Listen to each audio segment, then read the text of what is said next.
Toutes les choses difficiles que Dieu vous demande de faire, il n'essaie pas de vous rendre malheureux. Il essaye de vous mettre dans un endroit où il peut faire dans votre vie plus que vous ne pourriez jamais même imaginer.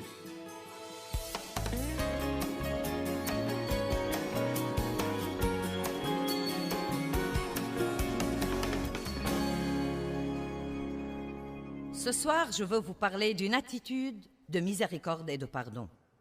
Je viens d'écrire un livre intitulé « Rendez-vous service et pardonnez ». Et pendant que j'écrivais ce livre, je me suis rappelé de nouveau dans mon cœur de l'importance de ne pas être des chrétiens fâchés. Un chrétien fâché est une contradiction, le savez-vous? J'ai cherché le mot « amour » l'autre jour dans le dictionnaire grec. J'aime étudier l'amour très fréquemment parce que ça me fait toujours avancer dans cette direction et je sais que c'est la volonté de Dieu. Donc j'ai cherché le mot « amour » de nouveau juste pour me rafraîchir la mémoire. Et une des choses qu'il dit est que l'amour est le thème central du christianisme. Or, l'amertume et le ressentiment et le non-pardon ne sont pas de l'amour. La colère n'est pas de l'amour. Donc si l'amour est le thème central du christianisme, comment pouvons-nous être des chrétiens fâchés et croire qu'il n'y a pas de mal à ça? Et ce n'est pas parce que nous venons à l'église et que nous sourions quand nous arrivons à la porte de l'église que nous n'avons pas des problèmes de colère. Certains n'en ont pas, mais beaucoup d'entre vous étiez peut-être fâchés quand vous êtes entrés ici. Peut-être même que vous êtes venus avec quelqu'un contre qui vous êtes fâchés. Peut-être que vous vous êtes fâché à cause de quelque chose quand vous êtes entré dans le bâtiment. Vous n'avez pas eu la place que vous vouliez, on n'a pas chanté le cantique que vous espériez écouter. Les lumières vous ont dérangé, vous vous mettez en colère à cause des choses les plus dingues et les plus ridicules. Je veux que vous m'écoutiez parce que c'est très important ce soir. La plus grande partie du terrain que Satan gagne dans la vie d'un croyant, il la gagne par la porte ouverte du non-pardon. La plus grande partie du terrain que Satan gagne dans la vie d'un croyant, il la gagne par cette porte ouverte du non-pardon. Regardons 2 versets. 2 Corinthiens 2, 10 et 11. Et ces versets vont sûrement être mis sur les écrans pour vous. J'enseigne, comme vous le savez, probablement d'une Bible amplifiée. Si vous pardonnez quelque chose à quelqu'un, c'est l'apôtre Paul qui parle. Si vous pardonnez quelque chose à quelqu'un, je pardonne aussi. Et ce que j'ai pardonné, si j'ai pardonné quelque chose, je l'ai fait pour vous, en présence et avec l'approbation de Christ le Messie. Maintenant, dans le verset 11, il va dire pourquoi il est si prêt à pardonner et pourquoi il veut qu'il soit si prêt à pardonner, afin de ne pas laisser à Satan l'avantage sur nous, car nous n'ignorons pas ses ruses et ses intentions. C'est possible, très possible, que pour certains d'entre vous ici ce soir qui avaient un problème dans votre vie, que d'une façon ou d'une autre l'ennemi s'est introduit. Peut-être que vous priez et que vous demandez à Dieu de supprimer ce problème, mais pourtant vous n'êtes pas prêt à pardonner à quelqu'un qui vous a blessé. Vos prières ne peuvent pas être exaucées si vous n'allez pas pardonner. Eh bien, Joyce, tu ne sais pas ce que je ressens. Je ne voudrais pas vous vexer, mais je vais quand même le dire. Je me fiche de ce que vous ressentez. Et je ne veux pas dire que ça m'est égal, comme si ça m'était égal, mais je veux dire que nous devons arrêter de nous soucier tellement de ce que nous ressentons. J'aurais aimé que nous nous sentions bien tout le temps, mais la vérité est que nous n'allons pas nous sentir bien tout le temps. Et un des versets que je vais vous lire un peu plus tard est dans Colossiens, et il dit de se revêtir de la miséricorde. De se revêtir de la miséricorde. Et savez-vous que vous pouvez exprès choisir d'être miséricordieux? Or, la miséricorde n'est pas juste. Non, mais il n'y a rien de juste dans la miséricorde, car quand vous l'êtes, vous donnez quelque chose à quelqu'un qui ne le mérite pas. Vous décidez de tolérer quelque chose que, si vous vouliez vraiment, vraiment être légaliste, vous auriez pu dire, eh bien, tu ne vas pas t'en tirer comme ça, car ce que tu as fait était vraiment mauvais. Mais la Bible nous dit de nous revêtir de la miséricorde et que par-dessus la miséricorde, nous revêtir de l'amour. Et une des choses les plus précieuses dans ma vie pendant les 10 ou 15 dernières années était d'apprendre à faire ce qu'il faut exprès. Non pas parce que j'en ai envie, mais de le faire exprès. Et en fait, d'apprendre encore plus que quand je fais ce qu'il faut et quand je n'ai pas envie de le faire, c'est à ce moment-là que je grandis spirituellement. Quand je fais ce qu'il faut parce que j'en ai envie et que c'est facile et que ce n'est pas une lutte, à ce moment-là, j'opère dans quelque chose où j'ai déjà grandi à un autre moment quand je faisais ce qu'il fallait quand c'était dur. Donc ne croyez pas que ce sera toujours facile de faire ce qu'il faut, mais rappelez-vous, quand vous faites ce qu'il faut et que c'est difficile à faire, la bonne nouvelle est que vous pouvez dire « je grandis ». Je grandis spirituellement en faisant le bon choix. Ne vous lassez pas de faire le bien. Éphésiens 4, 26. Quand vous vous mettez en colère, ne péchez pas. J'aime ça parce que on peut se mettre en colère et ne pas pécher. La colère elle-même n'est pas nécessairement un péché. C'est en fait une émotion que Dieu a mise en nous pour nous faire savoir quand nous sommes maltraités. Donc la colère n'est pas nécessairement un péché. Ce que nous faisons de cette colère devient un péché. Que le soleil ne se couche pas sur votre colère, votre exaspération, votre fureur ou votre indignation. Wow! Je me demande combien de personnes il y a ici ce soir adorant Dieu, priant pour la satisfaction de leurs besoins. Elles sont allées se coucher fâchées hier soir. Vous savez, vous pouvez être à la maison et vous bagarrer avec votre conjoint. Et vous pouvez aller vous coucher fâché, bien que le Saint-Esprit essaye de vous parler et que vous sachiez parfaitement que vous devriez vous humilier et essayer de réparer, même si ce n'est pas votre faute.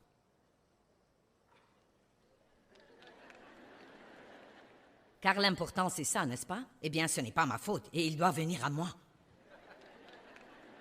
Quand Dieu nous dit de pardonner aux autres, il n'essaye pas de trouver quelque chose que nous avons du mal à faire pour qu'il puisse rester là à nous voir suer. Toutes les choses, écoutez ça, si vous n'êtes venu que pour ceci ce soir, cela vaut la peine d'être venu ici. Toutes les choses que Dieu vous demande de faire sont des choses que, si vous les faites, vous profiteront à long terme.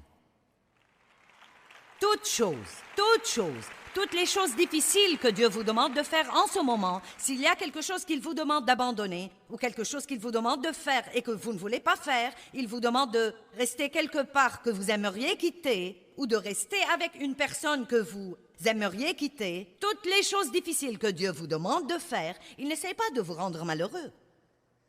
Il essaye de vous mettre dans un endroit où il peut faire dans votre vie plus que vous ne pourriez jamais même imaginer. Et vraiment, je prie que Dieu utilise ma bouche ce soir pour vous faire comprendre que vous devez surmonter tous ces sentiments de colère et ces sentiments d'amertume et ces sentiments de ne pas vouloir parler à quelqu'un qui vous a blessé. Et vous devez faire la chose la plus grande et la faire à la façon de Dieu. Car si vous pouvez supprimer tous les conflits et l'amertume et le ressentiment et la colère de votre vie, et si vous pouvez les exclure de votre vie, vous serez absolument stupéfiés de ce que Dieu sera capable de faire pour vous. Je me demande combien de personnes prient pour ce miracle, mais elles ne sont pas prêtes à abandonner cette chose. Vous seriez choqués, vraiment, d'apprendre combien de personnes assises ici ce soir, de merveilleuses personnes de Lakewood, les gens qui viennent de cette région, vous chantez les cantiques et vous avez l'autocollant. Vous portez vos bijoux chrétiens.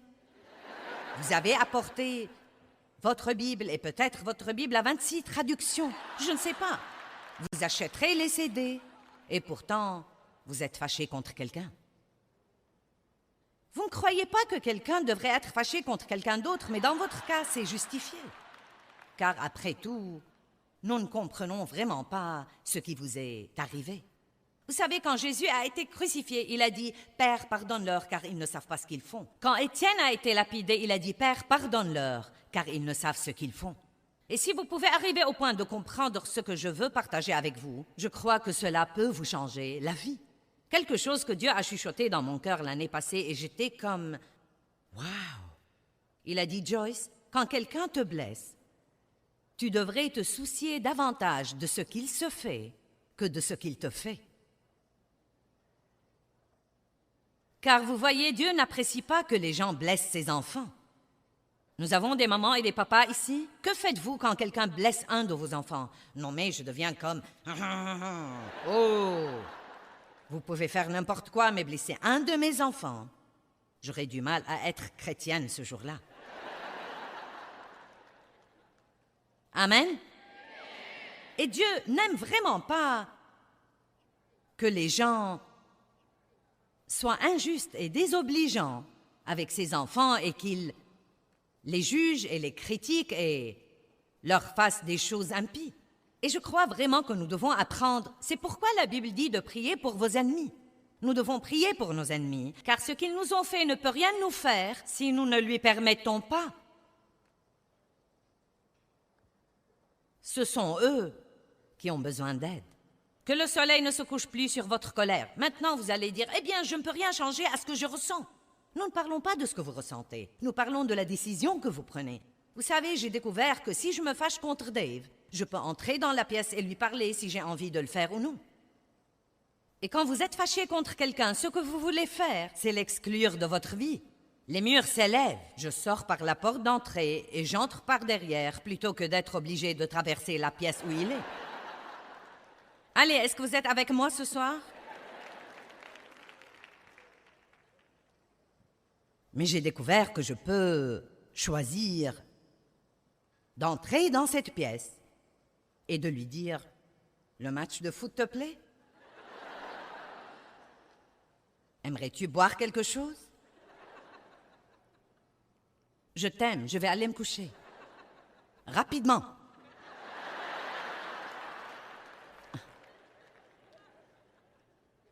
Combien d'entre vous croient que tout ce truc de colère est un grand problème pour les chrétiens?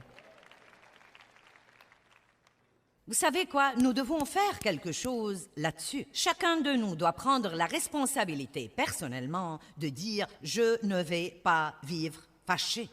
Maintenant, vous ne pouvez pas toujours changer ce que vous ressentez, mais vous pouvez changer ce que vous faites car vous avez le libre choix.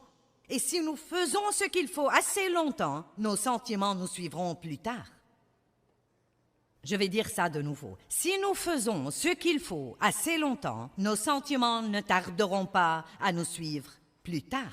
Une des choses qui arrive quand vous priez pour vos ennemis, c'est qu'il vous sera difficile de rester fâché contre quelqu'un pour qui vous priez. Et donc, vous pouvez commencer par faire ça, par prier pour les gens qui vous blessent. Priez pour eux. Et une chose que vous pouvez faire quand vous êtes fâché, c'est d'étudier la parole sur ce plan. Vous savez, si j'ai mal à la tête, je n'y mets pas un pansement. Et quand vous êtes fâché contre quelqu'un, vous n'avez pas besoin d'un message sur la prospérité. Vous devez étudier dans la parole sur la colère, l'amertume et le ressentiment et le non-pardon, et vous devez l'étudier jusqu'à ce que la parole fasse une percée et vous libère de cet esclavage. Puis votre prospérité s'en suivra. Cherchez le royaume et la justice de Dieu, la façon juste d'être et de faire, et toutes ces choses vous seront données par surcroît. Cherchez le royaume, cherchez à faire les choses comme Dieu veut que vous les fassiez, et Dieu vous donnera les bénédictions. Ne poursuivez pas les bénédictions, laissez-les vous poursuivre. Philippiens 2:5 dit que nous devons prendre la même attitude qu'avait Jésus. Puis il parle de la manière dont il s'est humilié lui-même. Vous savez, l'humilité, je crois, est probablement l'attitude la plus belle que nous puissions travailler pour acquérir, probablement une des plus difficiles. Mais la vraie humilité est probablement une des plus belles attitudes et qualités que Jésus veut nous enseigner. Et je crois que c'est impossible d'être miséricordieux sans l'humilité. Il y a peu de temps, j'étais très en colère comme je ne l'ai pas été depuis longtemps. J'ai été choquée par toute la colère que j'avais. C'était contre un parent, pas Dave, Dieu merci. Ça fait si longtemps que Dave et moi sommes mariés que nous ne prenons même plus la peine de nous mettre en colère. 44 ans, janvier dernier, c'est comme, pourquoi se quereller?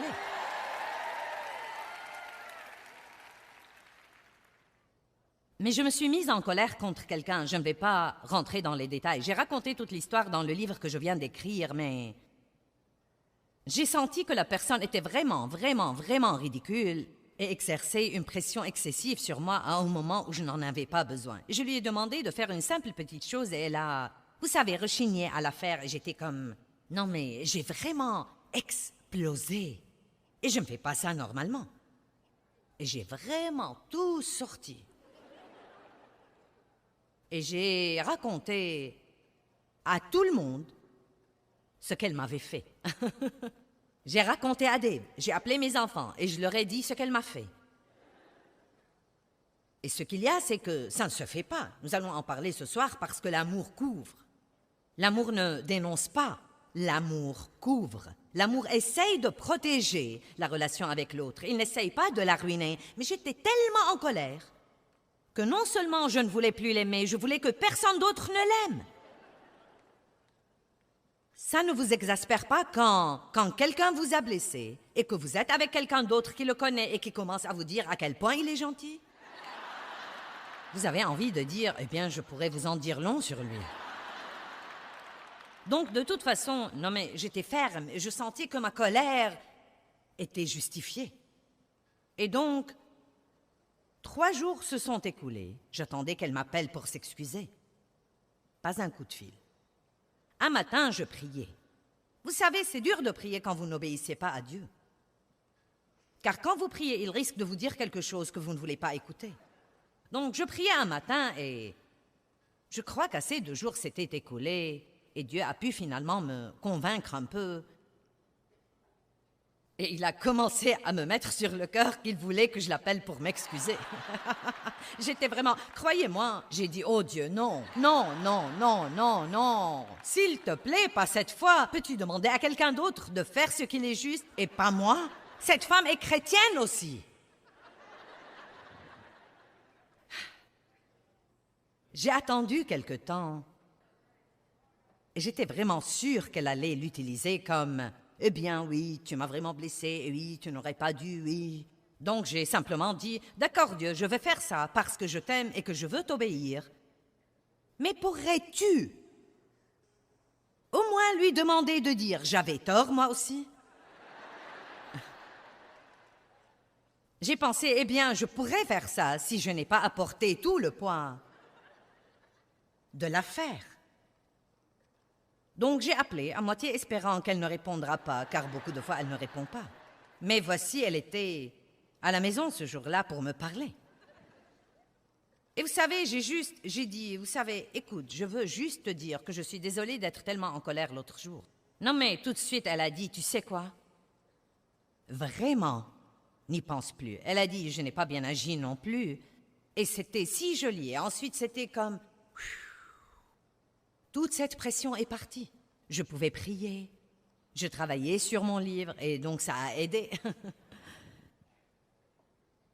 Mais je n'aurais pas pu faire ça si je n'avais pas été prête à vraiment m'humilier et à la laisser penser que, vous savez, je ne pensais vraiment pas que j'avais tort.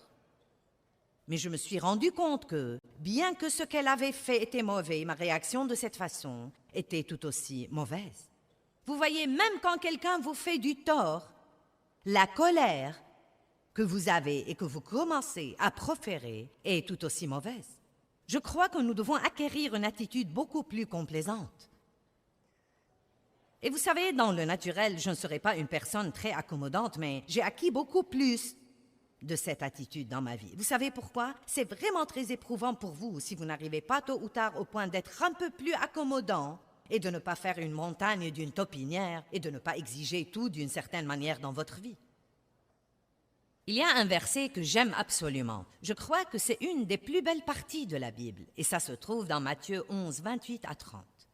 « Venez à moi, vous tous qui êtes fatigués et qui êtes chargés, et accablés, et moi je vous donnerai du repos. Je soulagerai et détendrai et rafraîchirai vos âmes. Prenez mon joug sur vous et apprenez de moi, car je suis bienveillant, doux et humble, modeste de cœur. » N'est-ce pas beau? Humble, bienveillant, doux et modeste. Et j'aime également le reste de ça. Il dit, « Et vous trouverez le repos, le soulagement, la détente, la récréation et le calme béni pour vos âmes. Vous voyez, à l'instant où j'ai été prête à m'humilier et à m'excuser auprès d'elle, juste pour la paix, pendant que je croyais qu'elle devait s'excuser auprès de moi, la récompense que j'ai eue immédiatement était le repos pour mon âme, le soulagement et le calme pour mon âme. Car mon joug est aisé, utile, bon, et j'aime cette partie dans la Bible amplifiée. Il n'est pas sévère, dur, cassant ou oppressant. J'ai été élevée par un homme, mon père, qui était très sévère et dur et soupolé et cassant. Et chaque fois qu'on le côtoyait, il n'y avait que la pression. Et malheureusement, je suis devenue tout à fait comme lui dans les premières années de ma vie. Très légaliste. Vous savez, si vous n'êtes pas miséricordieux, vous serez légaliste. Vous ne pouvez pas être les deux. Soit vous serez légaliste, soit miséricordieux. Et être légaliste veut dire que vous avez certaines attentes spécifiques des gens et des situations. Et si vos attentes ne sont pas satisfaites, vous serez vexé et normalement, vous allez le faire savoir à quelqu'un d'autre. Maintenant, évidemment, nous voulons nous attendre à de bonnes choses. Nous voulons nous attendre au mieux de la vie. Mais je vais vous révéler quelque chose que nous ne pouvons pas espérer des gens, et c'est la perfection. Nous ne sommes pas parfaits. Nous ne trouverons pas une église parfaite. Nous ne trouverons pas un travail parfait. Nous ne trouverons pas une personne parfaite pour l'épouser. Nous ne trouverons pas un enfant parfait. Si nous étions parfaits, nous n'aurions pas eu besoin de Jésus. Nous avons tous, T-O-U-S, tous des faiblesses. Nous avons tous des forces, mais nous avons tous des faiblesses aussi. Et c'est pourquoi la Bible est remplie du message qui dit que nous devons être prompts à pardonner. Nous devons être généreux avec notre pardon. Nous devons toujours croire le meilleur chez les autres. Et nous devons acquérir une attitude de miséricorde où notre première réaction sera, tu sais quoi? Ne t'inquiète pas pour ça. Ne t'inquiète pas pour ça, ça n'a aucune importance. Je fais des erreurs moi aussi. Au lieu de, quoi? Comment tu as pu me faire ça à moi? Et quelle est l'attitude derrière ça? Comment tu as pu être si bête pour faire ce genre d'erreur et blesser la parfaite moi? Mais vous voyez, une personne humble sait quel gâchis elle est. Une personne humble sait que si ce n'était la grâce de Dieu, la miséricorde de Dieu, l'amour de Dieu, le pardon de Dieu, la bonté de Dieu, oh mon Dieu, dans quel état elle serait? C'est pourquoi l'histoire dans Matthieu est si importante. Quand Pierre a dit « Combien de fois pardonnerai-je à mon frère ?» J'aime ça. « Combien de fois pardonnerai-je à mon frère ?» Je crois que Pierre croyait qu'il avait une limite. Et je sais que nous pensons tous, et je le pense, vous savez, si vous faites ça encore une fois, ça va dépasser les bornes. Puis Jésus a raconté une histoire sur un homme qui ne pouvait pas payer sa dette et qui a demandé d'être pardonné et son maître lui a pardonné. Et ensuite, ce même homme, allez, si vous êtes fâché ce soir, vous êtes cet homme. J'ai dit que si vous êtes fâché ce soir, vous êtes cet homme. Parce que vous n'avez pas pu payer votre dette et vous avez demandé à Dieu de vous pardonner et il vous a pardonné, et vite. Il a été miséricordieux envers vous et sera miséricordieux envers vous et envers moi chaque fois que nous allons à lui avec nos faiblesses. Il sera toujours miséricordieux envers nous. Comment donc pouvons-nous refuser de pardonner aux gens qui nous ont blessés?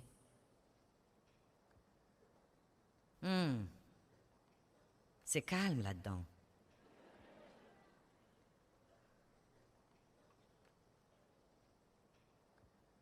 Quelles sont vraiment vos attentes des gens? Dave et moi avions tant de problèmes pendant tant d'années, jusqu'à ce que nous nous soyons finalement acceptés comme nous étions. Et nous nous sommes en fait réunis dans la cuisine Et nous nous sommes serrés la main et nous nous sommes regardés et j'ai dit, je t'accepte comme tu es. Et il a dit, et je t'accepte comme tu es. Cela ne veut pas dire que nous n'avions pas tous les deux besoin de changement, mais seul Dieu peut changer les gens. Vous n'allez pas changer quelqu'un en étant fâché de lui parce qu'il est ce qu'il est, parce qu'il peut changer pour essayer de vous faire plaisir, mais si Dieu ne fait pas un travail dans son cœur, quel que soit ce qu'il faisait avant, et vous lui avez demandé d'arrêter, ça va surgir autre part. Peut-être d'une façon différente, mais ça va surgir autre part. C'est pourquoi c'est tellement mieux de prier pour les gens. Et oui, vous pouvez parler aux gens. Vous savez, la miséricorde ne veut pas dire ne jamais affronter. Jésus a affronté. Il a affronté les gens, il a affronté les problèmes, mais il aimait toujours les gens.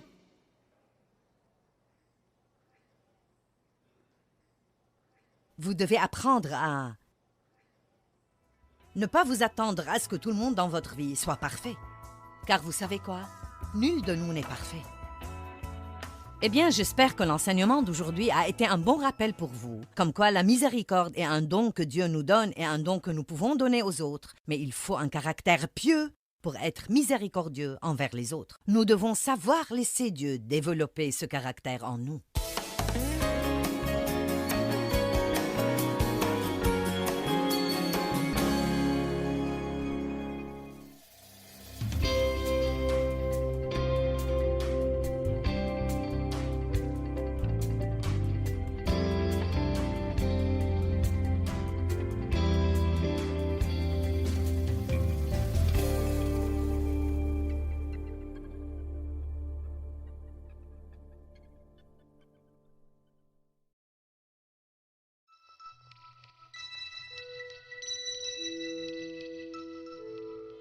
Et si vous avez des problèmes dans votre vie et que vous priez pour un exaucement, de grâce, examinez votre cœur et demandez-vous s'il y a quelqu'un contre qui vous êtes fâché.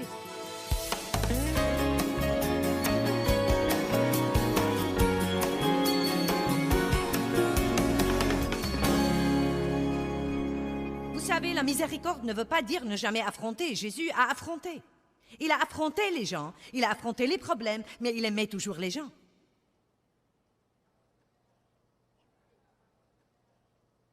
Vous devez apprendre à ne pas vous attendre à ce que tout le monde dans votre vie soit parfait. Car vous savez quoi? Nul de nous n'est parfait. Dans Jean 2, 24 et 25, il y a un verset qui a beaucoup compté pour moi dans ma vie avec Dieu et surtout quand j'essayais d'apprendre à traiter avec les gens. Vous savez, nous avons plus de 900 employés dans notre ministère dans le monde entier. Et quand vous traitez avec 900 personnes, il y a toujours quelqu'un qui fait quelque chose que vous auriez aimé qu'il ne fasse pas. Si vous traitez avec 3 personnes, il y a d'habitude quelqu'un qui fait quelque chose que vous auriez aimé qu'il ne fasse pas. Parfois, si vous traitez avec une seule personne, il y a quelqu'un qui fait quelque chose.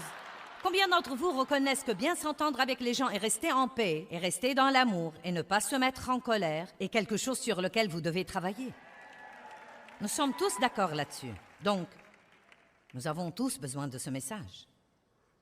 Mais Jésus lui-même, verset 24, ne se fiait pas à eux. Il parle de ses disciples parce qu'il connaissait tous les hommes.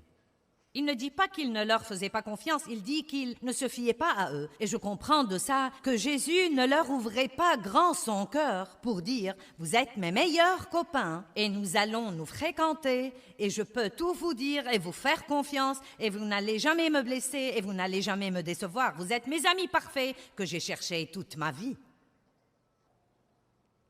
Il n'a pas fait ça. Pourquoi? Parce qu'il connaissait tous les hommes. Verset 25. Et il n'avait pas besoin que quelqu'un rendît témoignage au sujet de l'homme, il n'avait besoin du témoignage de personne au sujet des hommes, car lui-même savait ce qui était dans la nature humaine. J'aime ça.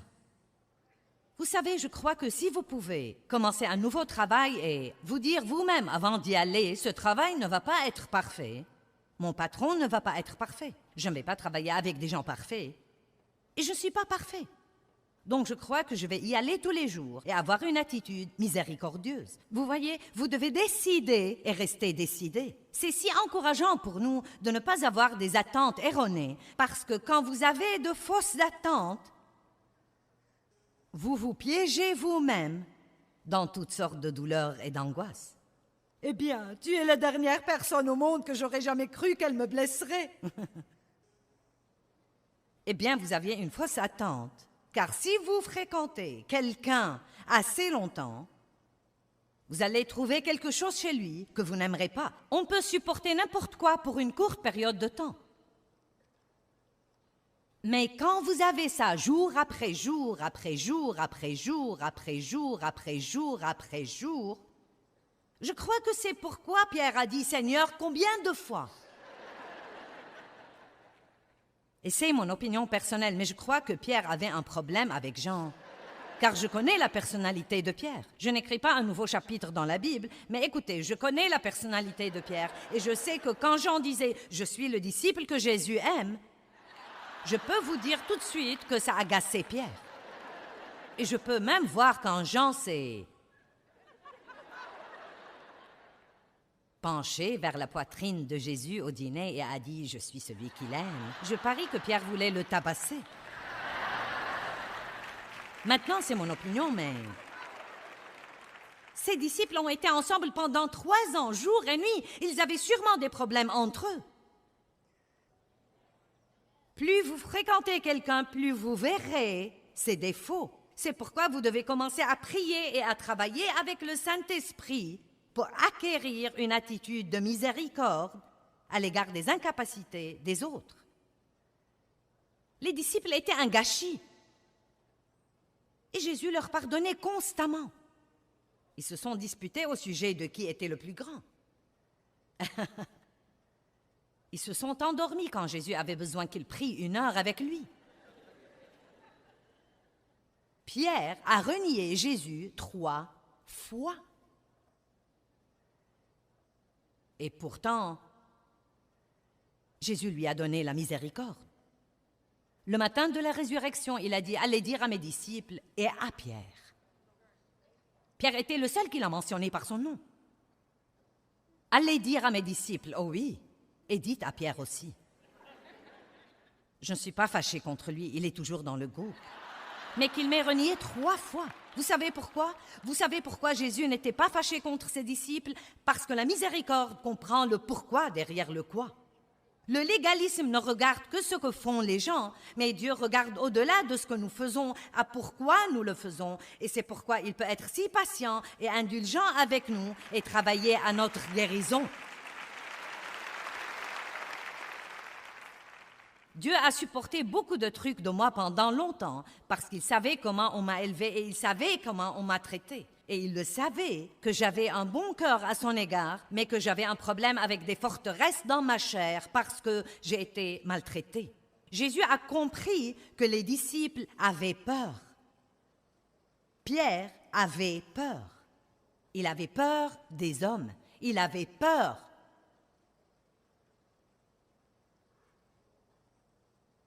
La miséricorde voit le pourquoi derrière le quoi. Jésus confronté, et pourtant il est miséricordieux, car une des pires choses que vous puissiez faire, c'est d'avoir un cœur plein de non-pardon. Cela gâche votre vie de prière, cela gâche votre communion avec Dieu, cela gâche votre onction, cela ouvre la porte au diable dans votre vie, cela vous rend malade physiquement. Et si vous avez des problèmes dans votre vie et que vous priez pour un exaucement, de grâce, examinez votre cœur et demandez-vous s'il y a quelqu'un contre qui vous êtes fâché. La Bible dit, si tu présentes ton offrande à l'autel et que ton frère a quelque chose contre toi, laisse là ton offrande devant l'autel avant d'essayer de l'offrir à Dieu et va d'abord et fais la paix avec ton frère. Puis viens présenter ton offrande. Je ne crois pas que nous devons adorer Dieu avec de la colère dans notre cœur. Ce n'est pas une vraie adoration. Et je me souviens que je me tenais au premier rang quand Dave et moi étions à l'église où nous allions et où notre ministère a commencé. Mais je n'avais vraiment pas encore un ministère. Je donnais des études de la Bible à la maison. Non, mais nous nous disputions en allant à l'église. Si le diable peut déclencher quelque chose dans votre vie, ce sera quand vous voulez aller écouter la parole, parce qu'il veut que vous soyez dans le désarroi pour que vous ne compreniez rien. Et vous asseoir là et porter votre masque d'église et sourire « Alléluia, le Seigneur soit loué », pendant qu'à l'intérieur, je n'avais aucune idée à l'époque de ce que je faisais, mais je le comprends maintenant. Je me souviens que je me tenais debout à côté de Dave à l'église avec mon grand sourire de « Le Seigneur soit loué ». Je regardais les paroles sur le rétroprojecteur, je déclamais ces paroles et je chantais les cantiques les mains en l'air. Et je pensais, s'il croit que je vais lui cuisiner quoi que ce soit pour manger aujourd'hui, il se trompe lourdement. En ce qui me concerne, il peut mourir de faim. Il va rentrer à la maison et regarder un autre match de foot et je vais faire tout le travail et nettoyer la maison. Et j'en ai ras-le-bol de la façon dont on me traite par ici.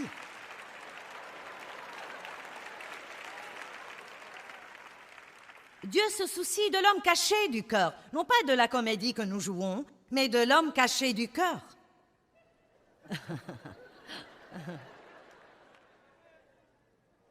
Seigneur Jésus, aide-nous. Arrêtez de craindre que quelqu'un ne profite de vous et commencez à obéir à Dieu. Laissez-le vous rendre justice. Laissez-le s'occuper de vos ennemis. Dieu nous rend justice, mais si nous essayons de nous occuper de nous-mêmes, il ne pourra pas s'occuper de nous. Êtes-vous fâché contre votre patron ou contre cette personne au bureau qui a eu la promotion que vous croyez que vous méritiez? Êtes-vous toujours fâché contre vos parents et maintenant ils ont 80 ans et vous ne les appelez toujours pas parce qu'ils ne vous ont pas traité comme il faut quand vous grandissiez? Ne m'obligez pas à sortir là.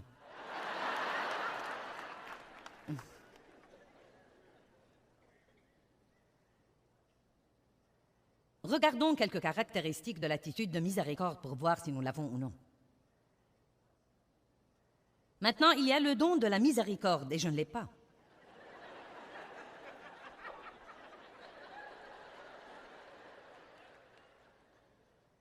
J'ai cependant le don de la correction.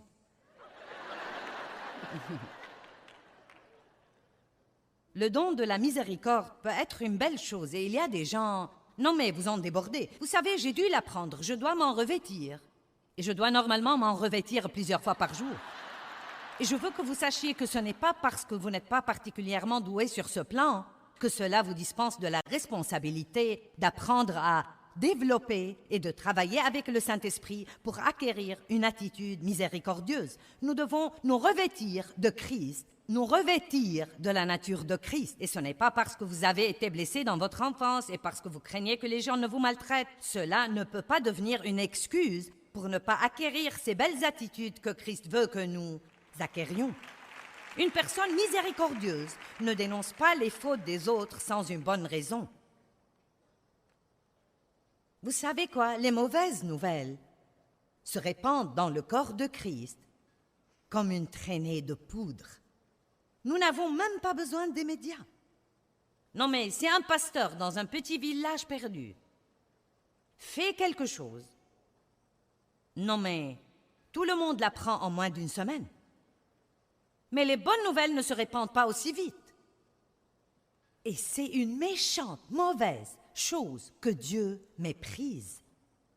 Tout d'abord, nous ne devons même pas croire une mauvaise histoire que quand nous l'entendons de la bouche de 2 ou 3 témoins dignes de confiance.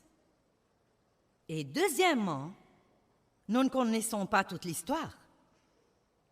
Et troisièmement, la Bible dit que l'amour ne soupçonne point le mal. Je sais certainement qu'il y a eu de grands mensonges racontés sur mon compte qui n'étaient absolument pas vrais. Et j'ai apprécié les amis et les partenaires de notre ministère qui ont dit « Je ne les crois pas. Je ne les crois pas. » Pourquoi sommes-nous si prompts à croire la mauvaise chose et si désireux de la raconter à quelqu'un d'autre?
méchante chose qui est dans la chair, et nous ne devons pas marcher selon la chair. Nous devons marcher selon l'esprit et faire toujours ce que Dieu veut que nous fassions.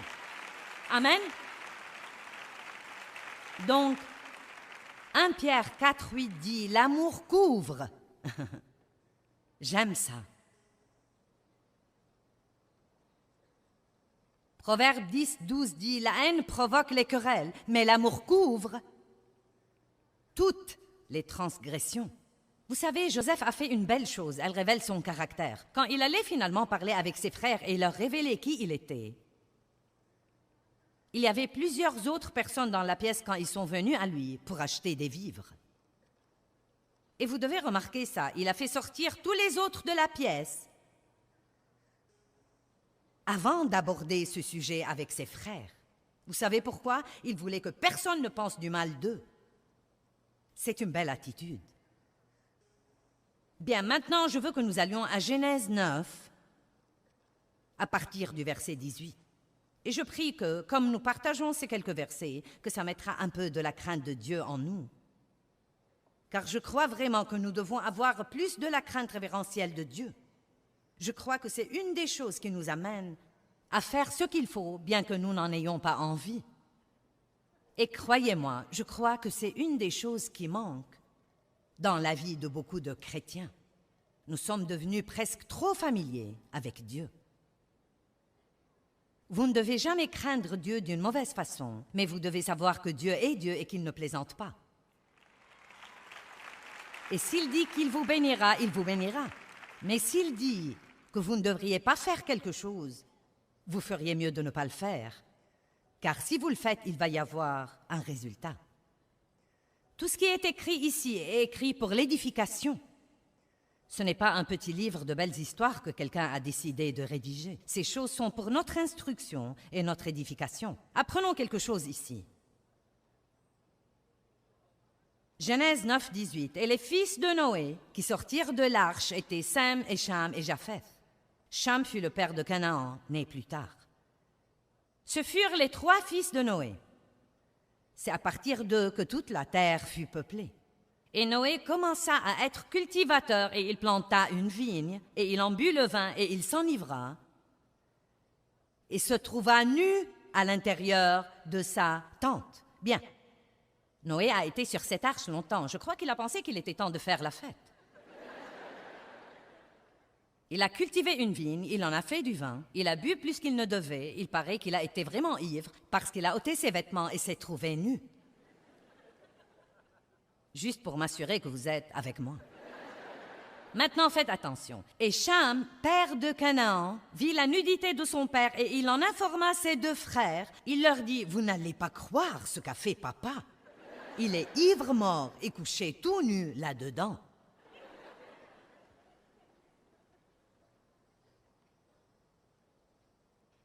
Et Sem et Japheth prirent un manteau, c'est si beau, le placèrent sur leurs épaules à tous 2 et, marchant à reculons dans la tente, à reculons pour ne pas voir la nudité de leur père et lui faire honte et se faire honte, et ils ont couvert sa nudité. C'est une autre façon de dire qu'ils ont couvert sa faute. Écoutez maintenant.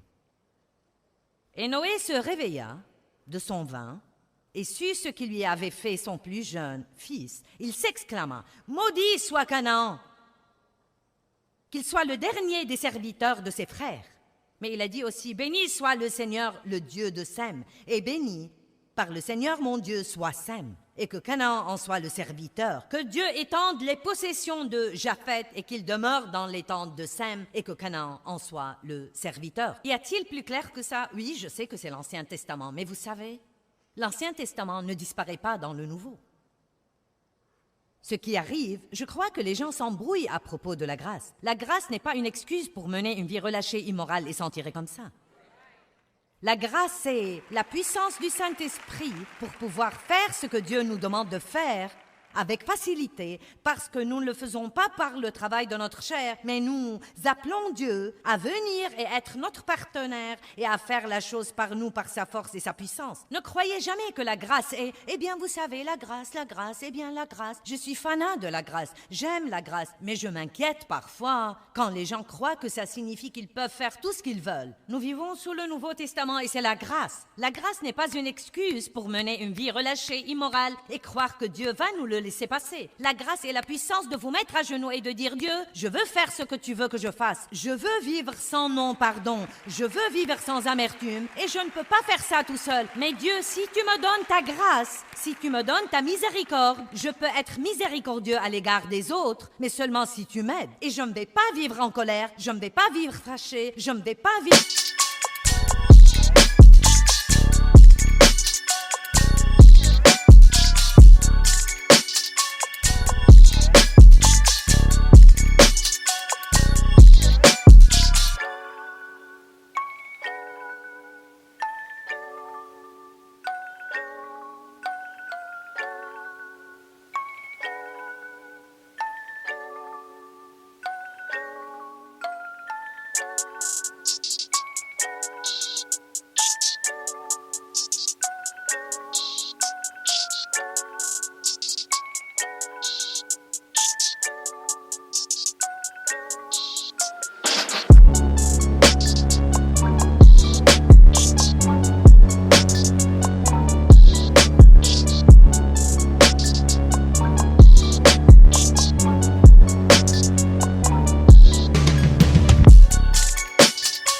Amère, je ne vais pas vivre offensé. Tu as dit que je pouvais me revêtir de la miséricorde et par ta puissance, je me revêtirai de la miséricorde. Amen.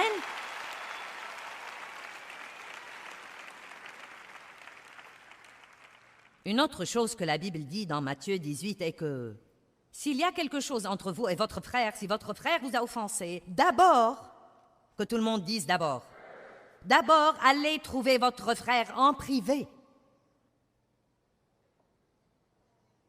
Il ne dit jamais que si quelqu'un vous offense, allez demander à 14 personnes ce qu'elles en pensent. D'abord, allez trouver votre frère en privé et essayez d'arranger les choses entre vous deux.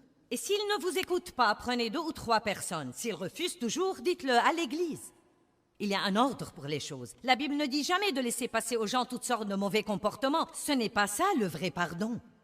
Maintenant, laissez-moi clôturer ce message ce soir avec Galates 6:1 et ensuite je vais prier pour vous.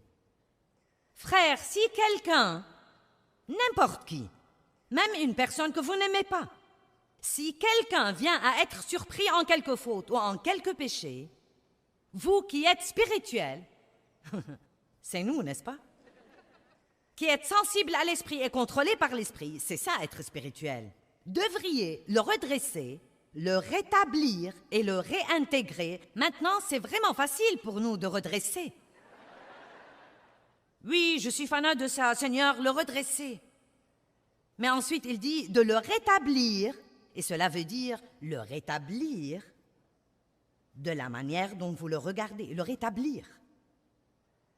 Le réintégrer, et j'aime ça, et faites ça sans aucun sentiment de supériorité, et en toute douceur, prenant bien garde à vous-même, de peur que vous ne soyez aussi tenté.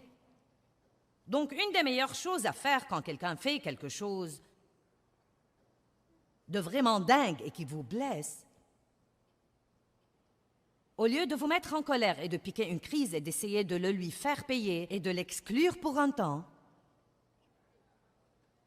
vous pouvez être la personne la plus grande et dire « Tu sais quoi, je ne veux pas que nous ayons des problèmes. Écoute, j'ai fait beaucoup de choses dingues dans ma vie.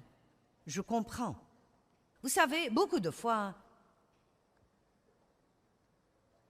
les gens nous blessent et ils ne savent même pas qu'ils nous ont blessés. Ils ont passé une rude journée, une mauvaise journée, et ils ne comprennent même pas vraiment ce qu'ils font. Ma fille faisait la queue dans une pharmacie et attendait pour voir une prescription, et l'employé se comportait comme une abrutie. Non mais grognonne, grincheuse, hargneuse, prétentieuse. Et donc en attendant, ma fille a pensé « Quand j'arriverai là, Si elle va me parler comme ça, je vais la corriger. Je vais appeler le directeur et je vais. Et ensuite, Dieu lui a rappelé qu'elle transporte mes livres dans sa voiture pour les donner aux gens qui ont des problèmes. Et Dieu lui a dit, sors de la queue, renonce à ta place dans la queue, va à ta voiture, cherche-lui un livre et occupe-toi de la situation d'une façon différente.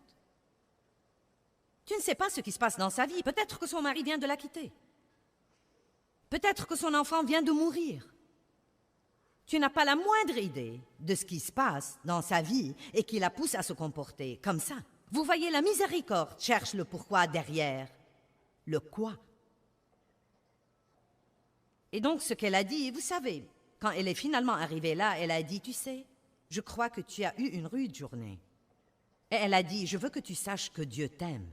Et ma mère a écrit ce livre et je voudrais te le donner car je crois qu'il pourra t'encourager. Je crois qu'il y a une meilleure façon dont nous pouvons nous y prendre avec nos conflits, n'est-ce pas? N'est-ce pas? Eh bien, ça ne sera pas drôle, mais je vais le faire. Combien d'entre vous... Vous savez déjà ce que je vais faire, n'est-ce pas? Vous pensez, oh non, chère dame, je ne veux pas me lever pour que tout le monde ici sache que je suis fâchée. La Bible dit, confessez vos fautes les uns aux autres afin que vous soyez guéris et rétablis à un ton spirituel de la pensée et du cœur. Si vous devez pardonner à quelqu'un, si vous êtes fâché contre quelqu'un, si vous êtes fâché depuis longtemps, si vous vous êtes fâché aujourd'hui, si vous êtes une personne fâchée, si vous êtes soupe au lait, si vous êtes une personne légaliste, insensible, et que vous avez vraiment écouté ce message ce soir, et que vous voulez avoir un nouveau commencement, voulez-vous vous lever? Je vais prier pour vous. Merci. Merci, Jésus. Maintenant, juste pour que vous le sachiez, ce sera la même chose où que je sois. Et il y a quelque chose que je voudrais que vous fassiez, non pas pour être indiscret, mais je veux que vous regardiez autour de vous pour voir combien de personnes sont debout. Et je vais vous dire pourquoi.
Que vous fassiez ça. C'est pourquoi nous n'avons aucune puissance dans l'Église. Chacun de nous doit commencer à prendre la responsabilité d'être ce représentant de Christ qu'il veut que nous soyons pour qu'il puisse faire son travail. Amen. Chacun de nous. Père, je prie au nom de Jésus que chacun ici ait un nouveau commencement. Seigneur, je crois qu'ils ont écouté ta parole, mais je sais qu'ils ne peuvent pas faire ça si tu ne les aides pas. Et ils doivent savoir ça. Ils ne peuvent pas faire ça juste parce qu'ils décident de le faire. Il va falloir étudier, il va falloir prier, il va falloir se revêtir de la miséricorde et se revêtir de la miséricorde jusqu'à ce qu'ils soient à l'aise avec ça. Je réprimande Satan au nom de Jésus. Je réprimande le démon des dissensions. Je réprimande toute l'amertume et la haine et le non-pardon et la colère.